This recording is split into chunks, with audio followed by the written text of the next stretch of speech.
இந்த கிளாரிஃபிகேஷன் வீடியோலாம் நான் கொடுக்கவே கூடாதுன்னு தான் பிளான் பண்ணேன். எதுக்கு நம்ம மேலே எந்த தப்புமே இல்லையே, நம்ம லீகலாக வந்து ஃபேஸ் பண்ணிக்கலான்னு சொல்லி தான் நான் வந்து பிளான் பண்ணேன். ஆனால் நேற்றுலேருந்து ஒரு 20-30 கால் என்னென்னா வந்து இந்த மாதிரி என்னென்னமோ மீடியா சேனல்லாம் கூப்பிட்டு இந்த மாதிரி வந்து ஒரு கிளாரிஃபிகேஷன் வீடியோ கொடுங்க, இல்லை எங்கள்கிட்ட பேசுங்க, உட்காந்து உங்கள் விஷயத்த எல்லாமே சொல்லுங்கள் எங்கள்கிட்ட, நாங்கள் வந்து எடுத்துக்கிறோம். இது பிரச்சனையே நடக்கலை. இந்த இந்த இது பிரச்சனை வந்து அந்த பொண்ணு தப்பாக பேசிகிட்டு இருக்கா, அந்த பொண்ணு எந்த பாயிண்ட்டுமே கிடையாது, நாங்கள் லீகலாக எடுத்துக்கலாங்கிற மாதிரி ஒரு பிளானுக்கு போயிட்டுருக்கோம். நாங்கள் எதுக்குங்க வந்து உங்கள் சேனலில் கொடுக்கணும் நியூஸ் ஃபஸ்ட்டு? சரி, நான் வந்து இது வந்து ஒரு கிளாரிஃபிகேஷன் வீடியோ. ஸோ இந்த வீடியோவில் வந்து நான் ப்ராப்பராக என்ன நடந்துச்சு அப்படின்னு சொல்லலாம். சும்மா பிளாபர்லாம் பண்ணல, சும்மா டேபிளை தட்டி நான் பிளாபர்லாம் பண்ணி ஒரு வம்புக்கு கொடுக்குற ஒரு சீப் ஃபேம் கிடைக்கணும்னு சொல்லி ஒரு ட்ரை பண்ணுறதா நான் பண்ணலை. ஏன்னா ஒரு நாள் ஃபுல்லாக விட்டுட்டேன். அத்தனை பேர் அத்தனை நியூஸ் சேனல்லாம் வந்து ஒன் சைடு ஒரு ஸ்டோரியை கேட்டுட்டு பண மோசடின்னு சொல்லியிருக்கீங்க. இப்போ நான் சொல்கிற வீடியோவில் நீங்கள் சொல்லுங்கள் என்ன பண்ணணும், யார் பண மோசடி, யார் மோசடின்னு ஃபஸ்ட்டு சொல்லுங்கள். ஃபர்ஸ்ட் அக்யூசேஷன், அந்த பொண்ணு வந்து சொல்கிறா பணத்தை வந்து கொடுக்காம ஏமாத்திட்டீங்கன்னு. ப்ரொடக்ஷன் கம்பெனிக்கிட்ட நான் வந்து எல்லா டீட்டெயில்ஸும் பேசிட்டேன், எல்லாமே கேட்டுட்டேன். அந்த பொண்ணு நடித்த வரைக்கும் அப் டு டேட் எல்லாமே அவளுக்கு அனுப்பிச்ச காசு டீட்டெயில்ஸ் எல்லாமே வந்து ப்ரொடக்ஷன் கம்பெனிட்டே இருக்குது. அதாவது எல்லாமே செட்டில் பண்ணிட்டாங்க. இது வரைக்கும் அந்த பொண்ணு என்ன நடிச்சிருக்காலோ எல்லாத்துக்கும் செட்டில் பண்ணிட்டாங்க. அண்ட் ஒன் மோர் திங், அந்த பொண்ணுக்கு 25,000 ரூபா அட்வான்ஸ் அமௌண்ட் கேட்டால் எனக்கு ரொம்ப கஷ்டமாக இருக்குது, எனக்கு வந்து கொஞ்சம் காசு பிரச்சனையாக இருக்குன்னு சொல்லி 25,000 ரூபா அட்வான்ஸாக கொடுங்கன்னு சொல்லி ஒரு ப்ரொடக்ஷன் கம்பெனிட்ட கேட்டிருக்காங்க. எந்த ப்ரொடக்ஷன் கம்பெனி வந்து அட்வான்ஸ் தரமாட்டாங்க. பட் பரவாயில்ல, ஓகே நடிக்கிற அந்த பொண்ணு நம்ம கொடுக்கலான்னு சொல்லி ஒரு மனிதாபனத்தில் கொடுத்துருக்காங்க ப்ரொடக்ஷன் கம்பெனி. இன்னும் அந்த பொண்ணு வந்து ஒரு 10,000 பேலன்ஸ் தர வேண்டியது ப்ரொடக்ஷன் கம்பெனிக்கு. இது உண்மை இல்லைன்னு சொல்லுங்கள். அனுராகா அந்த பொண்ணை வந்து உண்மை இல்லைன்னு சொல்லுங்கள். அண்ட் இன்னொரு விஷயம், அக்ரிமெண்ட் சைன் பண்ணி லாக் பண்ணி வச்சுட்டாங்க. நான் 7 மாதம் ப்ராஜெக்ட் இல்லாமல் இருந்தேன் அப்படின்னாங்க. இந்த ஷூட்டிங்கில் 2 மாதமாக நடித்து முடிச்சக்கப்புறம் வீடியோலாம் அந்த அந்த பொண்ணோட போர்ஷன்ஸ் எல்லாமே நடிச்சுட்டாங்க. நடித்து முடிச்சக்கப்புறம் 2 months கழிச்சு தான் அந்த அக்ரிமெண்ட்டை சைன் பண்ணேன். ஏன் அப்போ உங்களுக்கு தெரியல நீங்கள் சைட் ரோல் தான் பண்ண போகிறீங்க, நீங்கள் மெயின் கதையில் இல்லை, நீங்கள் வந்து ஒரு ஒன் ஆஃப் த ஒரு பிளேயில் தான் பண்ண போகிறீங்க, உங்களுக்கு தெரியாதா? அப்போ எப்படி நீங்கள் 2 மாதம் நடித்து முடிச்சுட்டு அந்த அக்ரிமெண்ட் சைன் பண்ணீங்க? அப்புறம் அந்த அக்ரிமெண்ட்டை நீங்கள் வந்து வாசித்து நீங்கள் அதை வந்து மாடிஃபிகேஷன் பண்ணிக்கலாம், அக்ரிமெண்ட் சைன் பண்ண மாட்டேன்னு சொல்லி அப்படியே கிளம்பிக்கலாமே. இது எப்படி நம்ம அவங்க ப்ரொஜெக்ட் பண்ணுறாங்க? நான் அக்ரிமெண்ட் சைன் பண்ணிட்டேன், என்ன வெளியே விடல, நான் பிளாக் பண்ணிட்டாங்கன்னா 2 months ஷூட்டிங் முடிஞ்சிருச்சு. அந்த பொண்ணுக்கு எல்லா சீன்ஸும் எடுத்துட்டாங்க, ஷூட் பண்ணிட்டு இருந்தாங்க. அப்போ தான் அக்ரிமெண்ட்டை கையில் கொடுத்து சைன் பண்ண சொன்னாங்க. ஏன்னா அந்த ப்ரொடக்ஷன் கம்பெனி அவள் நம்பிச்சு எல்லாத்துக்குமே. ஒரு 20 years ஒரு ப்ரொடக்ஷன் கம்பெனி ரன் பண்ணிட்டு இருக்காங்க. அவ்வளோ ரெப்யூட்டேஷனான ஒரு ப்ரொடக்ஷன் கம்பெனி. ரொம்ப ஸ்மால் அக்யூசேஷன், ஒரு சின்ன பொண்ணு ஒரு பொண்ணு அழுது போடுறா வீடியோ அப்படின்னு எல்லாரும் பிளைண்டாக நம்புறாங்க. அந்த பொண்ணு காசு கொடுக்கல, காசை கொடு, ஏமாத்திட்ட. என்னங்க எனக்கு புரியவே இல்லை. அந்த பொண்ணு காசு வாங்கிட்டா, அட்வான்ஸும் வாங்கியிருக்கா, எல்லாமே வாங்கிட்டு அப்படி பேசுகிறாங்கன்னா எனக்கு புரியவே இல்லை.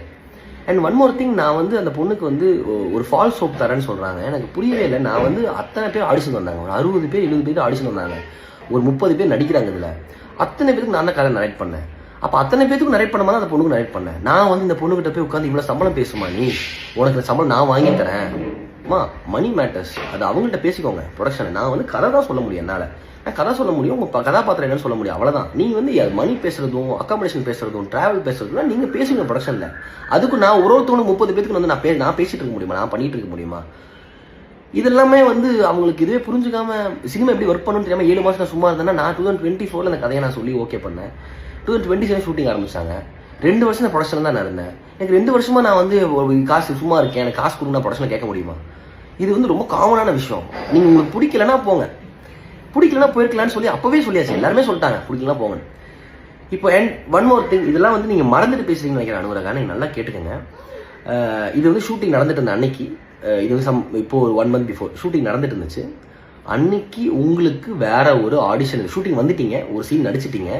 திடீர்னு வந்து ப்ரொடக்ஷனில் வந்து ஃபோன் பண்ணி எனக்கு இன்னைக்கு ஒரு ஆடிஷன் இருக்குது, அந்த ஆடிஷனுக்கு உடனே கூப்பிடுறாங்க, எனக்கு ரொம்ப இம்பார்ட்டண்டான விஷயம், நான் போகணும்னு சொன்னீங்க. யாருமே நோன்னு சொல்லலை. நீங்கள் ஒரு கமிட்மெண்ட் கொடுத்து ஒரு சீன் நடிக்கிறதுக்கு நீங்கள் வந்துட்டீங்க. அன்றைக்கி டேனா நீங்கள் டே ஃபுல்லாக நீங்கள் ப்ரொடக்ஷனுக்கு தான் கமிட்மெண்ட் கொடுத்துருக்கீங்க. அந்த டேயில் நான் வேற ஒரு ஆடிஷனுக்கு போகிறேன்னு சொல்லும்போது ப்ரொடக்ஷன் உங்களை பிலீவ் பண்ணி எதுக்கு அந்த பொண்ணோட இதை பண்ணணும்னு சொல்லி அனுப்பிச்சுட்டாங்க உங்களைய. கரெக்டாக நீங்கள் போனீங்களா? நீங்கள் 6 o'clock வந்துடுங்க, 5 o'clock வந்துடுன்னு சொல்லிட்டு போனீங்க. ஏன்னா உங்களை வச்சு சீன்ஸ் ஃபுல்லாக பிளான் பண்ணியிருக்காங்க. அன்றைக்கி அந்த லொக்கேஷனுக்கு மட்டுமே 2 லட்ச ரூபா அந்த லொக்கேஷன் எல்லாம் உங்களை வச்சு பிளான் பண்ணியிருக்காங்க. அத்தனை ஆர்டிஸ்ட் நின்றுருக்காங்க. எல்லாம் பண்ணிவிட்டு நீங்கள் என்ன சொன்னீங்கன்னா வந்து நைட் 7:30 8 o'clock நீங்கள் வரீங்க. அந்த சீன் எடுக்க முடியல. அந்த சீன் எடுக்க முடியாமல் அந்த லொக்கேஷனை வந்து அவங்க வந்து 9 o'clock வந்து அந்த லொக்கேஷன் அவைலபிள், அந்த லொக்கேஷனை வந்து வெளியே அனுப்பிச்சிட்டாங்க. நீங்கள் எல்லாத்தையும் சாரி கேட்டீங்க, இந்த மாதிரி என்னால் தப்பாயிடுச்சுன்னு. அப்போ வந்து ஒரு ப்ரொடக்ஷன் கம்பெனி உங்களை நம்பி பிலீவ் பண்ணி வேற பக்கம் நீங்கள் போய் ட்ரை பண்ணுங்க அப்படின்னு சொல்லி அனுப்பிச்சுட்ருக்காங்க. அனுப்பிச்சுட்டு மட்டும் இல்லாமல் அன்னைக்கு நடந்த ஷூட்டிங் அப்போ அன்னைக்கு நடந்த ஒரு விஷயத்துக்கு உங்களுக்கு காசும் பே பண்ணியிருக்காங்க. ஒரு சீன் நடிச்சிங்க, அந்த ஒரு சீனுக்கு நடிச்சதுக்கு நீங்கள் காசு ஃபுல்லே பேமெண்ட் வாங்குனீங்க. எப்படி ஒரு ப்ரொடக்ஷன் இப்படி நீங்கள் வந்து உங்களை இவ்வளோ ஹெல்ப் பண்ண ஒரு ப்ரொடக்ஷன் எப்படி நீங்கள் ஏமாற்ற முடியும்? எப்படி இப்படி நீங்கள் ஒரு ஃபால்ஸ் அக்யூசேஷன் தர முடியும் Anuradha? And one more thing, நீங்கள் வந்து இந்த சீரீஸ் நீங்கள் கமிட் ஆகும் போது ஒரே ஒரு ஷார்ட் ஃபிலிமோ 2 ஷார்ட் ஃபிலிமோ நீங்கள் வந்து மலையாளத்தில் பண்ணியிருந்தீங்க, அவ்வளோதான். தமிழை யாருக்குமே தெரியாது. நான் தமிழில் உங்களுக்கு கூப்பிட்டு இந்த மாதிரி இந்த சீரீஸ் இருக்குது நீங்கள் நடிகன்னு சொல்லும் போது நீங்கள் நார்மலாக வந்து நடிச்சிங்க, அதுக்கான பேமெண்ட்டும் நீங்கள் வாங்கினீங்க.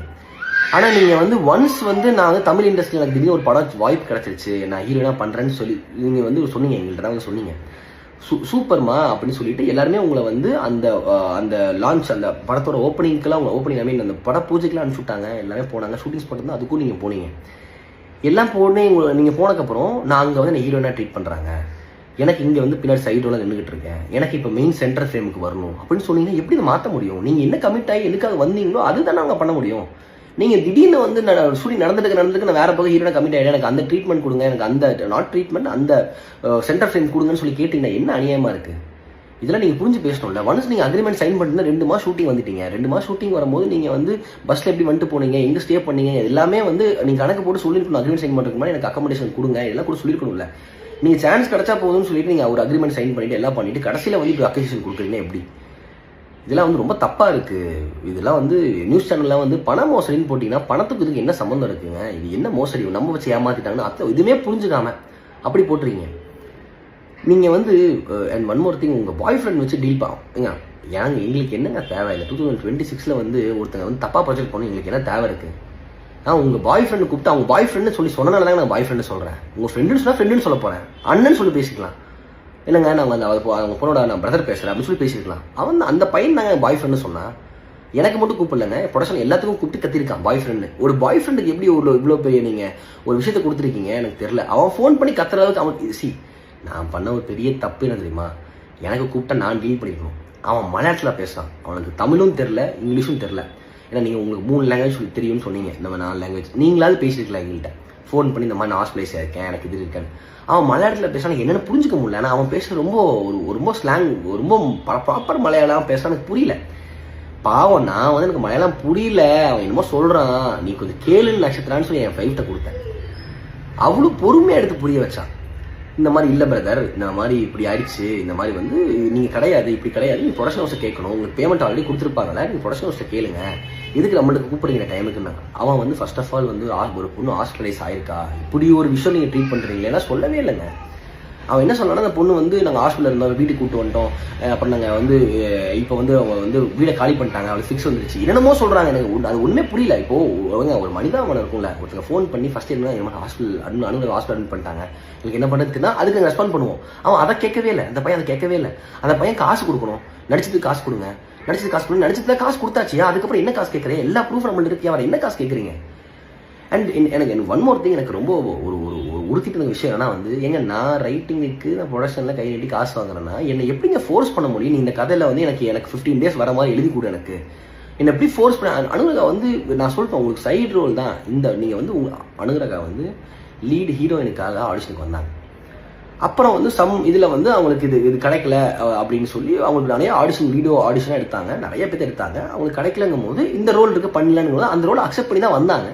2 months நடிச்சாங்க, அதுக்கப்புறம் அக்ரிமெண்ட் சைன் பண்ணாங்க. எல்லாமே தெரிஞ்சு பண்ணிட்டு எதுவுமே தெரியாத மாதிரி இந்த பொண்ணு வந்து ஒரு ட்ராமா பண்ணுறது வந்து ஏற்றுக்கவே முடியலங்க, யாருனாலும் ஏற்றுக்க முடியல. எங்கள் வீட்டிலலாம் நான் வந்து உங்களுக்கே தெரியும், நான் வந்து ஒரு சின்ன வயசுலேருந்து 2017 ஒரு எம்எஸ்ஆன் யூடியூப் சேனல் வச்சு அவ்வளோ கஷ்டப்பட்டு ₹1 கூட இல்லை என்கிட்ட. நான் வந்து ₹1 கூட இல்லாமல் ஒரு விஷயமா பில்ட் பண்ணி இவ்வளோ தூரம் வந்திருக்கேன், இவ்வளோ தூரம் கொண்டு வந்திருக்கேன். அது எப்படி ஒரு செகண்டில் வந்து நான் காசை ஏமாற்றி நான் வந்து இது பண்ணிட்டேன்னு சொல்ல முடியும் உங்களால்? எனக்குலாம் ரொம்ப கஷ்டமாக போயிடுச்சுங்க. நான் எப்படி காசை ஏமாத்தினேன், யாரை ஏமாத்தேனா? இதெல்லாம் நீங்கள் நியூஸ் சேனல் போட மாட்டீங்களா? இப்போ நான் ஒரு பொண்ணாக இருக்கணும், நான் வந்து அழுகணும், நான் அழுதுனா நீங்கள் நியூஸ் சேனல்லாம் போடுவீங்க கரெக்டாக? அது வந்து அதுவும் இல்லாமல் அந்த பொண்ணு வந்து எல்லா நியூஸ் சேனலுக்கு அழுதுருக்கா போல இருக்குது. மலையாளத்தில் போடுறாங்க, தெலுங்குல போடுறாங்க, கன்னடத்தில் போடுறாங்க. உங்களுக்கு அவ்வளோ பிரச்சனையாக இருந்துச்சுன்னா நீ போலீஸ் கம்ப்ளைண்ட் கொடுத்துருக்கலாம்ல. போலீஸ் கம்ப்ளைண்ட் கொடுத்துருந்தா அது வந்து ஒரு கம்ப்ளைண்டே இல்லைன்னு எடுத்துக்க மாட்டாங்க.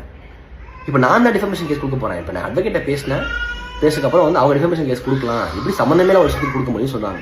நீங்கள் ஜியோ ஹாட்ஸ்டார் தப்பாக பேசியிருக்கீங்க, குளோபல் இமேஜஸ் தப்பாக பேசியிருக்கீங்க, எல்லாத்தையும் வாங்கிட்டு எல்லாத்தையுமே இது பண்ணிட்டு நான் ஃபால்ஸ் ஹோப் தந்தேன்னு சொல்கிறீங்க. எப்படிங்க ஹோப்? இது ஒருத்தங்க நீங்கள் நடிக்க வரீங்கன்னா உங்களுக்கு நான் இந்த கதை சொல்ல முடியும். நீங்கள் ஆடியன்ஸ் பார்த்துருப்பீங்கன்னு நினைக்கிறேன் சீரிஸ். அந்த சீரிஸில் பார்த்துருக்கீங்கன்னா அந்த சீரிஸில் வந்து உங்களுக்கு ஈஸியாக போட்டிருக்கீங்க. அந்த சீரிஸில் வந்து அந்த ட்ரையாங்கலில் வந்து நான் சொன்ன அந்த பொண்ணுகிட்ட அந்த மாதிரி ட்ரையாங்கலில் வந்து ஆரம்பிச்சிருக்கு.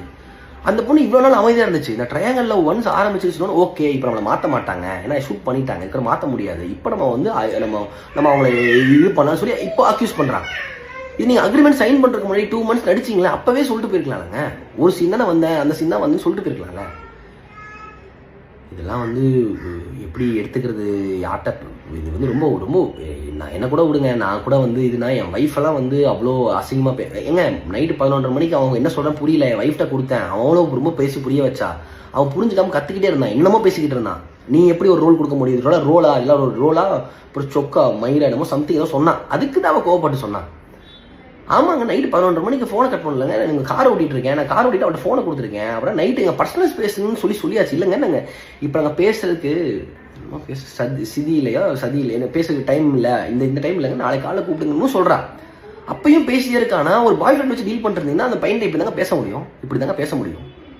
அதுக்கு அந்த பொண்ணு அப்படியே ட்விஸ்ட் பண்ணி நாங்கள் வந்து வீடியோ இப்படி அப்படி போட்டான். இந்த வீடியோ வந்து நாங்கள் வந்து இவனை எப்படி பேசிட்டாங்க எல்லாமே வந்து நான் அந்த வீடியோ பார்த்தேன். ப்ராப்பராக ஒரு ரீலுக்கு என்ன தேவையோ ஸ்டார்டிங்கில் வந்து சொல்லிடணும். அப்புறம் வந்து இப்போ வந்து நம்ம சிம்பத்தி கிரியேட் பண்ணுறதுக்காக வந்து நான் வில்லேஜ்லேருந்து வரேன், ஒரு சின்ன நான் வந்து இப்படி ஒன்று ஏமாற்றிட்டாங்கன்னு சொல்கிறதும், அப்புறம் இந்த மலையாளியை வந்து இப்படி பண்ணுறாங்கன்னு சொல்லி கார்டு எடுக்கிறது, எப்படி இப்படிலாம் வந்து பேசுறீங்கன்னா புரியவே இல்லை. இப்போ சொல்லுங்கள், இப்போ எனக்கு எல்லா ப்ரூஃபோட பேசுங்க. காசு கொடுத்துட்டாங்க ப்ரொடக்ஷன் கம்பெனிலேருந்து, உங்களை யாருமே ஏமாத்தல. அது வந்து இப்போ கொடுத்தாங்க, இன்னைக்கு கொடுத்தாங்களா கிடையாது, அதெல்லாம் எப்போயோ கொடுத்து கிளியர் பண்ணிட்டாங்க. நீங்கள் தான் 15,000 சம்திங் திருப்பி வந்து ப்ரொடக்ஷன் கொடுக்கணும். அது ஒன்று. ஷூட்டிங் ஸ்பாட்டில் வந்துட்டு உங்கள் சீன் அடித்து முடிச்சுட்டு வேற ஒரு ஆடிஷனுக்கு போனீங்க, அதுக்கு ப்ரொடக்ஷன் ஓகே சொன்னாங்க, அன்னைக்கு உங்களுக்கு ஃபுல் டே பேமெண்ட் இருந்தாங்க. இதுக்கு ஒரு கிளாரிஃபிகேஷன் கொடுங்க, எல்லாத்துக்கும் கிளாரிஃபிகேஷன் வீடியோ போடுங்க. நான் ஹோப் கொடுத்தேன்னு சொல்கிறீங்க, நான் ஹோப் கொடுத்து உங்களை நடிக்க வச்சேன், உங்களை இது பண்ணேன்னு சொன்னேன். நாங்கள் உங்களுக்கு சொன்னதான் நடிச்சிட்டு இருக்கோம், சொன்னதான் எடுத்துகிட்டு இருக்கோம். நீங்கள் என்ன ஃபோர்ஸ் பண்ணி ஒரு கதை எழுது எனக்கு இவ்வளோ டேஸ் வரணும், இல்லைன்னா வந்து நான் நடிக்க வர மாட்டேன், நீங்கள் தான் பிளாக்மெயில் பண்ணுறீங்க. நடிக்க வர மாட்டேன் எத்தனை டைம் சொல்லிட்டு போயிருக்கீங்க நீங்கள் நடிக்க வர மாட்டேன் அப்படின்னா நீங்கள் எடுத்து ஷூட்டிங் அது அவங்க சீன் எடுக்கிற வரைக்கும் அமைதியாக இருந்துட்டு அவங்க சீன் எடுத்து முடிச்சுக்கப்போ இப்போ மாற்ற முடியாதுல்ல, இப்போ நம்ம சொல்லலாம்னு சொல்லி சின்ன குழந்தை தான் வளராங்க. சின்ன குழந்தை நான் பேசிகிட்டு இருக்கேன், இதை நியூஸில் எடுத்து போடுங்க, அப்போ தெரியும் உங்களுக்கு வந்து இது எல்லாத்துக்கும் ப்ரூஃப் எங்கள்கிட்ட இருக்குது. தயவு செய்து ஒரு ப்ரொடக்ஷன் கம்பெனியோ ஒருத்தங்க வந்து உங்களை வந்து ஒருத்தங்க இன்ட்ரோ பண்ணிட்டாங்கன்னா நீங்கள் உங்களுக்கு உள்ளே வரும்போதெல்லாம் நீங்கள் வந்து எப்படி வந்து உங்களுக்கே தெரியும். உங்களுக்கு ஒரு ஃபேஸ் கொடுத்து இது பண்ணுறாங்கன்னா நீங்கள் அவங்கள வந்து இவ்வளோ மட்டமாக பேசுறதுலாம் வந்து அவசியமே கிடையாது. இதோட நிறுத்திக்கோங்க. இதுக்கப்புறம் நான் வந்து இதுக்கப்புறம் ஒரு வீடியோ போடுறதோ இதில் வீடியோ போடுறது இதுவே நான் ஒரு அசிங்கம் நினச்சிட்டு இருக்கேன். இந்த வீடியோ போடுறது எதுக்கு இப்படிலாம் ஒரு ரிப்ளை பண்ணுறேன். ஏன்னா அவ்வளோ நியூஸ் சேனல் என் குழந்தையும் என் ஒய்ஃபையும் திட்டி அவ்வளோ கமெண்ட் போடுறீங்க, என்னங்க அநியாயமாக இருக்குது. எப்படிங்க ஏமாற்ற முடியும்? ஸ்கேமர்னு சொல்கிறீங்க. என்ன ஸ்கேம்னா என்ன? ஒருத்தங்க காசு வாங்கிட்டு ஏமாத்தா ஸ்கேம். இப்போ யார் பண்ணா ஸ்கேம்? அனுமரகா பண்ணதா ஸ்கேம். அவள் தான் ப்ரொடக்ஷன் ஹவுஸில் காசு வாங்கிட்டு இல்லைன்னு சொல்ல சொல்லுங்கள், நோன்னு ஒரு வீடியோ போட சொல்லுங்கள். நான் காசு வாங்கலைன்னு சொல்லுங்கள், அட்வான்ஸ் வாங்கலன்னு சொல்லுங்கள்.